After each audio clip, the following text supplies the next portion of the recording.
ඉතින් ඔයාලා අපේ සිංගප්පූර් වීඩියෝස් ටික බලුවානේ. ඉතින් අද ඉඳලා මැලේසියා වීඩියෝස් ටික ගේන්න තමයි මේ හදන්නේ. ඉතින් සිංගප්පූර් වගේ නෙමෙයි. මැලේසියා වලට යන්න නම් ඔයාලා වීසා ඇප්ලයි කරන්න ඕනේ. ඉතින් මැලේසියා වලට වීසා තනියම ඔයගොල්ලෝ ඇප්ලයි කරන්න කොහොමද කියලා තමයි අපි කියන්නේ. මොකද අපිත් මැලේසියා වලට වීසා තනියම තමයි ඇප්ලයි කරන්නේ. ඉතින් මේ සම්පූර්ණ ටුවර් එකම අපි තනියම ප්ලෑන් කරගත්තේ. අපි ඉන්ටර්නෙට් එක බැලුවා, YouTube බැලුවා, යාළුවන්ගේ විස්තර ඇහුවා. ඒ විදිහට බලලා අපිට ගැලපෙන විදිහ ප්ලෑන් එකක් අපිම හදාගත්තා. වීසා ඇප්ලයි කරන එකේ ඉඳලා හැමදේම. ඉතින් ඒ නිසා ඔන්න මේ වීඩියෝ එක ඔයගොල්ලෝ සේව් කරලා තියාගන්න.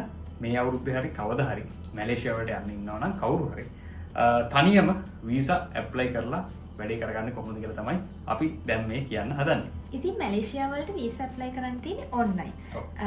ඉතින් ඒක ලින්ක් එක අපි ඩිස්ක්‍රිප්ෂන් එකේ දාන්න. ඒ වගේම තමයි ගොඩක් තියෙනවා ඔන්ලයින් ඇප්ලයි කරන ගොඩක් ලින්ක්ස් තියෙනවා. ඒ කියන්නේ ෆේක් වෙබ්සයිට්ස් උත් තියෙනවා. වෙබ්සයිට් තියෙනවා. ඉතින් ඔරිජිනල් ලින්ක් එක අපි ඩිස්ක්‍රිප්ෂන් එකේ දාන්න. ඔයාලා ඒක රිෆර් කරන්න. ඉතින් වීසා ඇප්ලයි කරනකොට ගොඩක් ડોකියුමන්ට්ස් තියෙනවා. ගොඩක් කියන්නේ ගොඩක් නෙමෙයි ටිකක්. ටිකක් ડોකියුමන්ට්ස් තියෙනවා. ටිකක් ડોකියුමන්ට්ස් තියෙනවා ඕන කරන දේවල්. ඉතින් ඒ ඕන කරන ડોකියුමන්ට්ස් මොනවද කියලා තමයි දැන් මේ අපි කියන්න හදන්නේ. ඒ කියන්නේ දැන් අපි දෙන්න වීසා ඇප්ලයි කරනකොට මම තමයි ලොගින් එකක් හදාගෙන මගේ ලොගින් එක through තමයි මටයි වයිෆ්ටයි දෙන්නටම වීසා ඇප්ලයි කරන එක කරේ. ඉතින් මේකෙදී අපිට ඕන කරලා අපි දෙන්නගේ ෆොටෝස් දෙයක්. ඒ කියන්නේ ඒකේ රික්වයර්මන්ට් එකක් දීලා තියෙනවා. ඉතින් මේ වීසා ඇප්ලයි කරනකොට අපිට ඕන කරන සෙපරේට් ඩොකියුමන්ට්ස් කීපයක් තියෙනවා. ඉතින් දැන් මේ ඩොකියුමන්ට්ස් වලදී අපි මුලින්ම කරේ ස්ටුඩියෝ එකට ගිහිල්ලා ෆොටෝස් ගත්ත එක. දැන් මේ ෆොටෝස් ගන්නකොට රික්වයර්මන්ට් එකක් මේගොල්ලන්ගේ දීලා තියෙනවා. සයිස් එකක්, බෑග්ග්‍රවුන්ඩ් කලර් එකක්, ඒ වගේ දේවල් ටිකක්. ඉතින් මේ හැම දෙයක්ම අපි මේ වීඩියෝ එකේ ඔයගලන්ට ස්ටෙප් බයි ස්ටෙප් වෙබ්සයිට් එකේ ඇප්ලයි කරන විදිහේ ඉඳලා ඔක්කොම ස්ක්‍රීන් රෙකෝඩින් එකක් එකම පෙන්නනවා. එතකොට ඔයගලන්ට බලා ගන්න පුළුවන් කොහොමද මොනවද සයිසස් කොහොමද පාස්පෝර්ට් විස්තර මොනවද කියලා. ඉතින් ඊළඟට පාස්පෝර්ට් එක ඕන වෙනවා ස්කෑන් කරලා. ඉතින් මේ පාස්පෝර්ට් එක ස්කෑන් කරන්නත් ඒගොල්ලෝ ගයිඩ්ලයින් එකක් දීලා තියෙනවා. මේ ගයිඩ්ලයින් එකට තමයි ස්කෑන් කරන්න ඕනේ. ඉතින් ඒ වගේම තමයි අපි කවර් ලෙටර් එකක් හැදුවා. ඉතින් මේ කවර් ලෙටර් එක අපි දෙන්න වෙන වෙනම ලෙටර්ස් දෙකක් වෙනම හැදුවා. අපි යන්නේ කවද්ද ගිහිල්ලා ඉන්නේ කොහෙද මොනවද අපි බලන්න යන්නේ වගේ විස්තර. ඊට පස්සේ අපි ආපහු ලංකාවට එන්නේ අපේ ඩිපාචර් ඩේට් එක කවද්ද, ඒ වගේ අපේ පොඩ්ඩක් අපේ රූට් ප්ලෑන් එකත් එක්ක පොඩි සමරි එකක් වීසා ඔෆිසට ඇඩ්‍රස් කරලා අපි ලෙටර් එකක් හැදුවා. ඉතින් මේ ලෙටර් එකත් අපි අප්ලෝඩ් කරා සපෝටින් ඩොකියුමන්ට්ස් විදිහට. ඉතින් ඒ වගේම තමයි අපි දැන් වර්ක් කරන තැනින් ලීව් ඇප්‍රූවල් ලෙටර් එකකුත් ගත්තා. ඒක මෙයාගේ කම්පැනි එකෙන් වෙනම ගත්තා. මම වැඩ කරන තැනින් වෙනම ලෙටර් එකක් ගත්තා. ලෙටර්ස් දෙකක් ගත්තා. මෙන්න මේ ටයිම් පීරියඩ් එකේ මම ලීව් කියලා මේ ලීව් ඇප්‍රූවල් ලෙටර් එකක්. ඉතින් ඒකත් ඩොකියුමන්ට් රික්වයර්ඩ් ඩොකියුමන්ට්ස් සෙට් එකේ තියෙනවා. ඒ විතරක් නෙමෙයි. අයියනේ මැරේජ් සර්ටිෆිකේට් එක ඔයා වැදගත්ම එක අමතක කරනවා. ඉතින් ඉතින් මැරේජ් සර්ටිෆිකේට් එකත් අපි ඉංග්‍රීසි ට්‍රාන්ස්ලේට් කරා නේද? ඉතින් ඒ වගේම තමයි ඔයගොල්ලන්ට එයා ටිකට් බුක් කරපු බුකින් එකක් ඕනේ. ඒ කියන්නේ ඔයාගේ ෆ්ලයිට් බුකින් එක රිටර්න් ටිකට් එකක් විදිහට. ඒ කියන්නේ ඔයා යන ටිකට් එකයි ආපහු එන ටිකට් එකයි. ඉතින් ඒක දැන් මම සිංගප්පූරුවට ගිහිල්ලා එතනින් බස් එකේ මැලේසියාවට ගිහිල්ලා එතනින් නේ අපි ආපහු ලංකාවට ආවා. ඉතින් මම ඒ ඔක්කොම ඇටච් කරා. ඒ කියන්නේ අපි දෙන්න මේ මුලින්ම එන සිංගවලට බස් එකේ තමයි අපි එන්නේ මෙහෙට කියලා ඒක ප්‍රූව් එකක් වෙන්න තනි PDF එකක අප්ලෝඩ් කරා මේ ඇටච් කරලා ඔක්කොම. ඒ වගේම තමයි ඔයගොල්ලෝ accommodation. ඒ කියන්නේ ඔයගොල්ලෝ නවතින තැන බුක් කරපු ඉතින් අපි නම් ගත්තේ අතරම මේ booking.com එකේ අපි බුක් කරපු මේ රිසිට් එක නේ. ඒ කියන්නේ ඒක ඩවුන්ලෝඩ් කරන්න පුළුවන් මේ රිසිට් එක තියෙනවනේ. ඒ රිසිට් එක තමයි අපි ඇටච් කරේ. ඉතින් මම ආයෙ ඩොකියුමන්ට් සෙට් එක ගැන කිව්වොත් එහෙම ෆොටෝස් ටික ඕනේ. පාස්පෝර්ට් එකේ කොපි එක ඕනේ. ඊට පස්සේ ලීව් ඇප්‍රූවල් ලෙටර් එක ඕනේ. ඊට පස්සේ ඔයගොල්ලගේ accommodations ටික ඕනේ. ඊට අමතරව බැංක් ස්ටේට්මන්ට් එකක් ගන්න ඕනේ මාස 3කට. ඒ කියන්නේ අන්තිම මාස 3 බැංක් ස්ටේට්මන්ට් එකක් ගන්න ඕනේ. මොකද දැන් සල්ලි ඔයගොල්ලගේ පොතේ කියන ඔයගොල්ලන්ට ගිහිල්ලා travel කරන්න ඔයගොල්ලන්ට සල්ලි දිනනවා කියලා පෙන්නන සීන් එකක් තමයි තියෙන්නේ. ඉතින් ඒකෙදී වැදගත්ම දේ ආයෙත් අමතක කළා මැරේජ් සර්ටිෆිකේට් එකත්. ඔව් මැරේජ් සර්ටිෆිකේට්. මට ඒක අමතක වෙනවා මම දන්නේ නැහැ කියලා. මට එහෙ ගියාමත් නිකම්ම බැඳලා ඉන්නේ කියලා අමතක වෙච්ච අවස්ථා ටිකක් තිබුණා. ඔව් ඉතින් සාමාන්‍ය දෙයක් ඉතින්. ඉතින් හරිද? ඉතින් මැරේජ් සර්ටිෆිකේට් ඕනේ. ඉතින් ඔයගොල්ලෝ මැරි කරලා. හරි?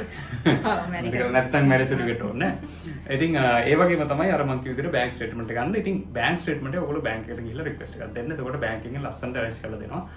ඒ වගේම තමයි අන්තිම මොහොතේ account වලට සල්ලි දාන්න එපා නේ. ඒ කියන්නේ එතකොට පොඩ්ඩක් ප්‍රශ්න වෙනවා. පුළුවන් සාමාන්‍ය මාස 3ක් වගේ ඇතුළත.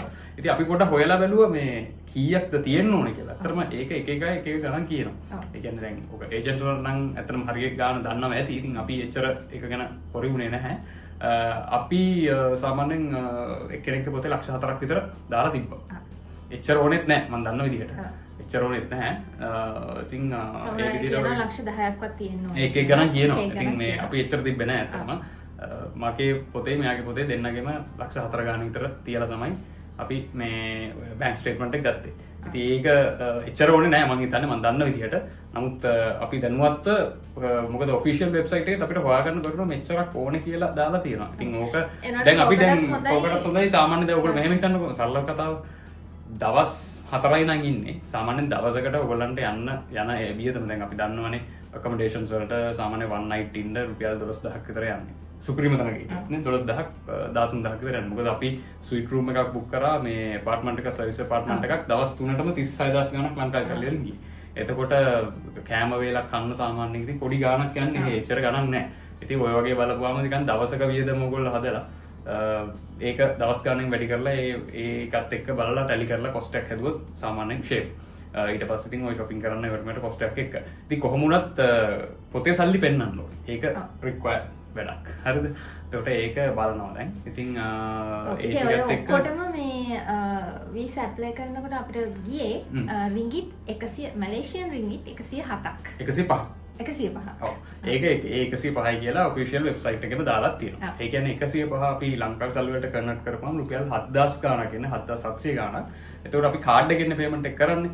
ඉතින් කාඩ් එකෙන් පේමන්ට් එක කරනකොට 0.1ක් හරි ඕම පර්සන්ටේජ් එකකුත් වැඩිපුර ඇඩිෂනල් කැපෙනවා. එතකොට ඔය ඔක්කොම එක දල වශයෙන් රුපියල් 7800ක් වගේ තමයි එක්කෙනෙකුට ගියේ. එතකොට අපි දෙන්නට 7800 වැඩි කිරීම දෙක. ඔක තමයි වීසා ෆී එක විදිහට අපිට ගියේ මැලේසියාවට වීසා ඇප්ලයි කරන්න.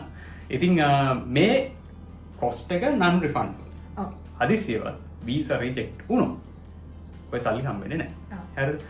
ඒක තමයි කරන්දරේ. ඉතින් ඒක හන්ද ඔයගොල්ලෝ වීසා ඇප්ලයි කරද්දි හරියට හොයලා බලලා ඇප්ලයි කරන්න. ඉතින් අපි ඇත්තටම අපි මේ ෆස්ට් ටයිම් මේ වැඩේ කරේ. ෆස්ට් ටයිම් අවුල් කියලා. අවුල් සීනක් වුණා. ඒ කියන්නේ අවුල් සීනක් කියන්නේ අපි දෙන්නට කොහොමත් මොකක් හරි වැඩක් කරන්න ගියොත් පොඩි අකරතැද්දක් වෙනවමයි. ඒක නෑ ස්වාභාවිකම්.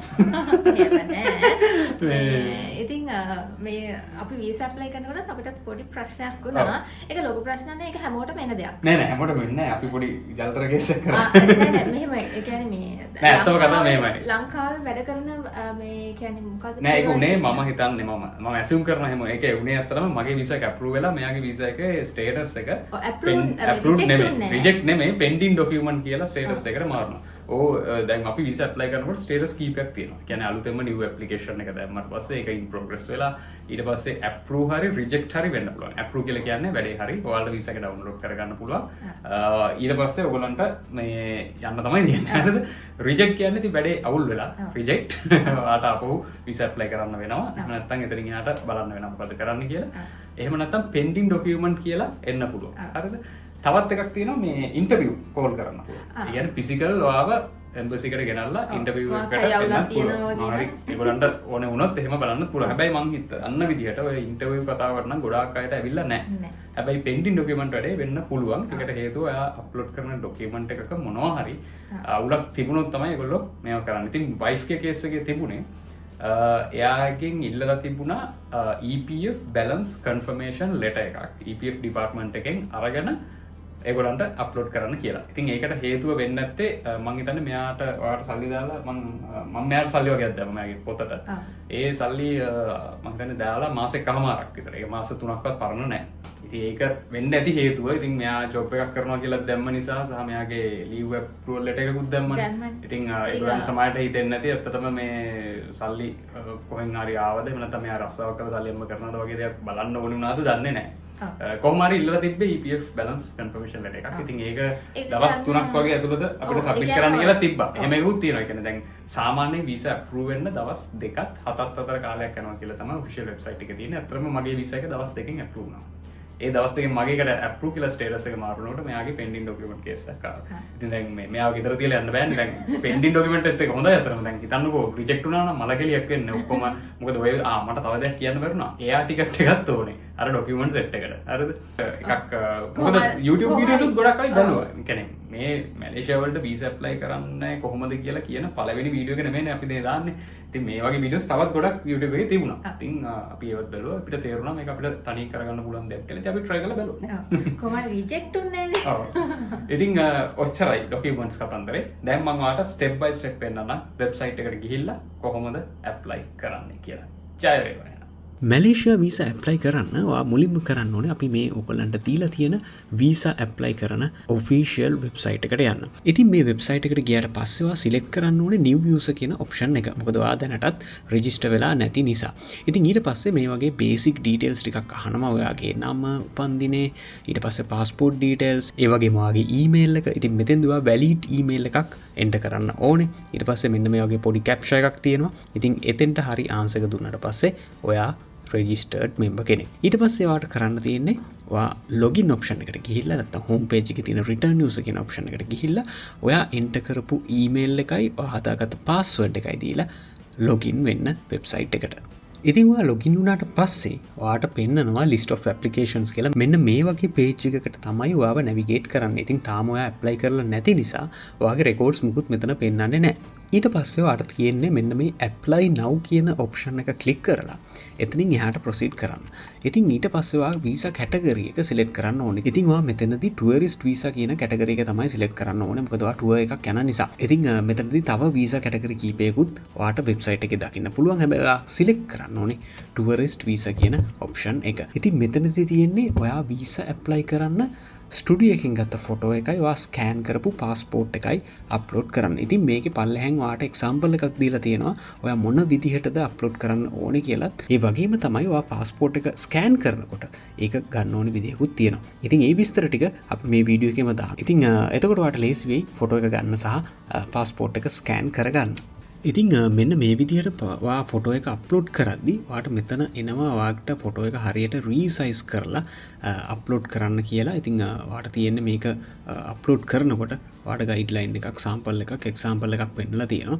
ඉතින් ඒ එක්සැම්පල් එකේ විදිහට අප්ලෝඩ් කරන්න තියෙන්නේ. ඊට අමතරව ඔයාට මෙතන පෙන්නනවා පාස්පෝර්ට් එක අප්ලෝඩ් කරනකොටත් ඒක හරියට හරි විදිහට හරි ඇන්ගල් එකට රොටේට් කරලා තමයි අප්ලෝඩ් කරන්න ඕනේ. ඉතින් මෙතන පළවෙනි පේජ් එකේ තියෙන්නේ ඇත්තටම ඔයගොල්ලන්ගේ පාස්පෝර්ට් එකේ තියෙන විදිහට සර්නේම් එක, ගිවන් නේම් එක, නැෂනැලිටි එක, ඊට පස්සේ ඔයාගේ date of birth, ජෙන්ඩර් එක, ඒ වගේම ඔයාගේ ඊමේල් එක කියන විස්තර ටික දාන්න.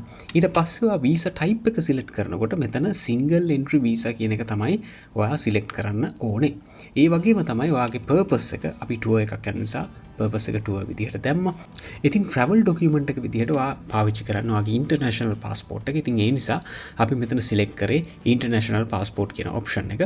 ඉතින් ඊට පස්සේ ඉතින් මෙතනදී ඩොකියුමන්ට් නම්බර් කියන එක විදිහට පාස්පෝර්ට් එකේ නම්බර් එක තමයි දාන්න ඕනේ. ඒක හරියට දාන්න හරියට දෙපාරක් තුන් පාරක් හරි හතර පාරක් හරි කමන්නේ බලලා හරියටම දාන්න. ඉතින් ඔයාගේ පාස්පෝර්ට් එක ඉෂුව කරලා තියෙන ලංකාවෙන්න. ඉතින් ඒ නිසා මෙතන country of issued කියන තැන ශ්‍රී ලංකා කියලා තමයි සිලෙක්ට් කරන්න ඕනේ. මේ වගේ විස්තර ටිකක් දාන්න තියෙන්නේ. ඉතින් මේ විස්තර ටික ඔයාට බොහොම සරලව ෆිල් කරගන්න chance එක තියෙනවා. ඉතින් ඊට පස්සේ පල්ලෙහෙන් ඔයාට ඇඩ්‍රස් එකක් දාන්න තියෙනවා. ඉතින් මැලේසියා වල ඔයා හොටෙල්ස් කීපයක නතර වෙනවා වෙන්න පුළුවන්. නමුත් මෙතන තියෙන්නේ ඔයාට හැබැයි මෙතන ඔයාට මේ හැම දෙයක්ම දාන්න ඉඩකඩ මදි. ඉතින් ඒ නිසා අපි කරේ අපි නවතින පළවෙනි හොටෙල් එකේ විස්තරය තමයි මෙතන දැම්මේ. ඉතින් ඒක ඉෂුව එකක් වුණේ නැහැ අපිට හොටෙල් ඔක්කොගෙම විස්තර දාන්න ඉඩක් නැති නිසා අපි කරේ මැලේසියා වල නවතින පළවෙනි හොටෙල් එකේ විස්තරය දැම්මා. ඉතින් ඊට පස්සේ මෙතන වගේ කරන්ට් ඇඩ්‍රස් එක කියන්නේ ලංකාවේ ඔයා කොහෙද ඉන්නේ කියලා ඔයාගේ විස්තරය දාන්නත් තියෙනවා. ඉතින් අන්තිමට ඔයාට තියෙනවා ඩොකියුමන්ට් සෙට් එකක් අප්ලෝඩ් කරන්න. ඉතින් ඔයාට මතක ඇති අපි මේ වීඩියෝ එකෙත් කිව්වා ඔයාගේ ෆ්ලයිට් ටිකට්ස් එහෙම නැත්නම් ඔයාගේ ජර්නි එක ප්‍රූව් කරන්න ඔයාට ඩොකියුමන්ට්ස් අප්ලෝඩ් කරන්න තියෙනවා. ඉතින් මේකට කරන්න තියෙන ඔයාට ෆ්ලයිට් ටිකට්ස් ටික අප්ලෝඩ් කරන්න තියෙන්නේ. ඉතින් ඒ වගේම තමයි ඔයාගේ ඇකොමඩේෂන්ස් ඒ කියන්නේ ඔයා නවතින හොටෙල් එකේ හොටෙල් බුකින් එක ඒකේ කන්ෆර්මේෂන් එකත් ඔයා මෙතන අප්ලෝඩ් කරන්න ඕනේ. ඊට අමතරව මම ඔයාට මුලින් සඳහන් කර විදිහටම මාස 3ක බැංක් ස්ටේට්මන්ට් එක අප්ලෝඩ් කරන්න තියෙනවා. ඒ වගේම තමයි අපි මෙතන කවර් ලෙටර් එකේදී අපි දැම්ම අපේ කම්පැනි එකේ ලීව් ලෙටර් එක ඊට පස්සේ අපි වීසා ඊට අමතරව අපි වීසා රික්වෙස්ට් කරන්න අපි දාපු අපේ කවර් ලෙටර් එක මේ විස්තර ටික සහ මැරේජ් සර්ටිෆිකේට් එක මම අද ඩොකියුමන්ට්ස් වලට තමයි මැරේජ් සර්ටිෆිකේට් එක අප්ලෝඩ් කරේ. ඉතින් ඊට පස්සේ ඔයා next බටන් එක ක්ලික් කරන්න ඕනේ. ඉතින් වා නෙක්ස්ට් බටන් එක ක්ලික් කරාට පස්සේ ඔයා අප්ලෝඩ් කරපු පාස්පෝර්ට් එකේ විස්තර ටික සමරි එකක් විදිහට මෙන්න මේ විදිහට වැටෙනවා. ඉතින් එතනින් පස්සේ තියෙනවාට පේමන්ට් ඔප්ෂන් එකට යන්න. ඉතින් ඔයා පේමන්ට් ඔප්ෂන් එක සිලෙක්ට් කරාට පස්සේ ඔයාගෙන් charge වෙන්නේ කීයක්ද කියලා ඊළඟ පේජ් එකේදී පෙන්නනවා මෙන්න මේ විදිහට. ඉතින් මෙතනදී ලංකාවේ සල්ලි වලින් රුපියල් 8500ක් ඒ කියන්නේ රින්ගිට් 120.96ක් charge කරලා තියෙනවා. ඉතින් e-visa processing fee එක මම ඔයගලන්ට කිව්ව විදිහටම මැලේසියන් රින්ගිට් 105ක්. හැබැයි visa fee කියලා වෙනම මේගොල්ලෝ රින්ගිට් 15ක් සහ අර මම කිව්ව convenience fee එකත් charge කරලා තියෙනවා. ඉතින් ඔක්කොම එකතුව රින්ගිට් 120.96ක් ඒ කියන්නේ රුපියල් 8500ක් වගේ තමයි ලංකාවේ සල්ලි වලින් අපිට එක්කෙනෙකුට charge උනේ මෙතනදී. ඉතින් ඊට පස්සේ මෙන්න මේ විදිහට අපි කාඩ් නම්බර් එකයි විස්තර ටික දාලා අන්තිමට ඔයාට තියෙන පේ බටන් එක ක්ලික් කරන්න. ඉතින් පේ බටන් එක ක්ලික් කරාට පස්සේ ඔයාගේ වීසා ඇප්ලයි කරන වැඩේ ඉවරයි. ඉතින් ඊට පස්සේ ඔයාට පෙන්නනවා මුලින්ම in progress කියලා වැටෙයි. මොකද ඔයාගේ වීසා එක approve වෙලා නැත්තම් ඊට පස්සේ ඔයාගේ වීසා එක approve වුණාට පස්සේ මෙන්න මේ විදිහට approved කියලා පෙන්නනවා. ඉතින් ඔයාලට පේනවා ඉතින් මෙතන එක රෙකෝඩ් එකක් in progress තියෙනවා. අනික රෙකෝඩ් එක approved කියලා තියෙනවා. ඉතින් in progress තියෙන්නේ අපිට අර මම මුලින්ම සඳහන් කරපු විදිහට එක ડોකියුමන්ට් එකක් අපිට ආපහු සබ්මිට් කරන්න උනා wife ගේ. ඉතින් ඒ නිසා තමයි ඔය in progress කියලා වැටලා තියෙන්නේ. ඉතින් අපි මේ ડોකියුමන්ට් එකත් සබ්මිට් කරාට පස්සේ රෙකෝඩ් දෙකම approve වුණා. ඉතින් ඔයගලන්ට පුළුවන් මේ වීසා එක මෙතනින් download කරන්න. ඒ වගේම තමයි ඔයාලා මතක ඇතුව මේ download කරගන්න වීසා එක print කරගන්නත් අමතක කරන්න එපා. ඉතින් ඔයාලා download කරගන්න මේ වීසා එක අනිවාර්යයෙන්ම A4 size paper එකක print කරගන්න. ඒක color print out එකක් වෙන්නත් පුළුවන්, black and white print out එකක් වෙන්නත් පුළුවන්. මේ කොහොම වුණත් අනිවාර්යෙන් print එකක් තියෙන්න ඕනේ කියලා official website එකේ දාලා තියෙනවා. ඉතින් ඒ නිසා මොකද ඒගොල්ලෝ soft copies approve කරන්නේ නැහැ. ඔයාලට phone එකේ තියෙන එකක් phone එක through පෙන්නන්නත් බෑ. ඒ නිසා අනිවාර්යයෙන්ම print කරලා අරගෙන යන්න ඔයාලා මැලේසියා යන දවසට. ඉතින් ඔය විදිහට තමයි මැලේසියා වලට e-visa apply කරන්න තියෙන්නේ. ඉතින් මේ විදිහට හරිම සරලව ඔයාටම තනියෙන් ඔයාගේ visa එක apply කරලා මැලේසියා ගිහිල්ලා එන්න පුළුවන්. ඉතින් මේ ගැන තවත් මොනවා හරි වැඩි විස්තර ඔයාලට දැනගන්න ඕන නම් එහෙමත් නැත්නම් මොනවා හරි ප්‍රශ්නයක් ඔයාලට තියෙනවා නම් අපේ comment section එකේ දාන්න. එතකොට අපි මේ විස්තර හොයලා බලලා කියන්න. ඉතින් ඒ වගේම තමයි ඕගොල්ලෝ මේ official website එක refer කරා නම් මේකේ හැම විස්තරයක්ම මම කියපු හැම විස්තරයක්ම දාලා තියෙනවා. ඉතින් ඒ නිසා ඕනම කෙනෙකුට තනියෙන් visa apply කරගන්න chance එක තියෙනවා official website එකේ දාලා තියෙන instructions ටික හරියටම follow කරන කෙනෙකුට. එහෙනම් අපි මැලේසියා tour එකේ videos එක ඊළඟ වීඩියෝ එකෙන් හම්බෙමු. ගිහින් එන්න ජය වේවා හැමෝටම.